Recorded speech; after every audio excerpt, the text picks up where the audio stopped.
Kembali di Kompas Petang, Saudara, saya Niluh Puspa. Mahkamah Konstitusi menemukan adanya pemalsuan tanda tangan dalam sidang gugatan Judicial Review Undang-Undang Ibu Kota Negara. Walau sempat mengelak, mahasiswa akhirnya mengakui tindakan pemalsuan tanda tangan dan mencabut gugatan. Tangannya tanda tangan betul atau tanda tangan palsu ini? Kalau kita lihat kayak gini, tanda tangan ini mencurigakan. Bukan tanda tangan asli dari para pemohon. Tulisannya, ya, itu tanda tangan asli yang mulia. Kami memakai tanda tangan digital.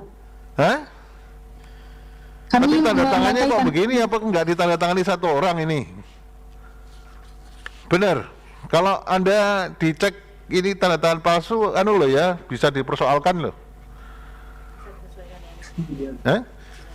Kemudian tanda tangannya Acas.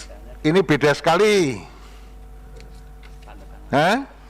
Kemudian tanda tangannya Huriah tanda tangannya beda. Gimana ini? Ini bisa dilaporkan ke polisi kena pidana loh. Ini bermain-main dengan instansi yang resmi. Itu kelihatan. Mohon maaf sebelumnya yang mulia, kami memang menggunakan mouse ketika menandatangani. Perdebatan antara hakim dan mahasiswa sempat terjadi di ruang sidang. Awalnya mahasiswa beralasan tanda tangan tersebut asli, namun dilakukan secara digital sehingga tidak terlalu menyerupai aslinya. Hakim konstitusi pun meminta tanda tangan digital ini dicocokkan dengan KTP dan menemukan banyak perbedaan.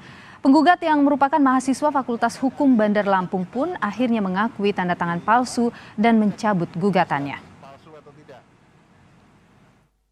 Gimana? Ditandatangani temennya kan, bukan tanda tangan sendiri kan? Ya, yang mulia. Enggak, sekarang saya minta yang jelas, yang tegas.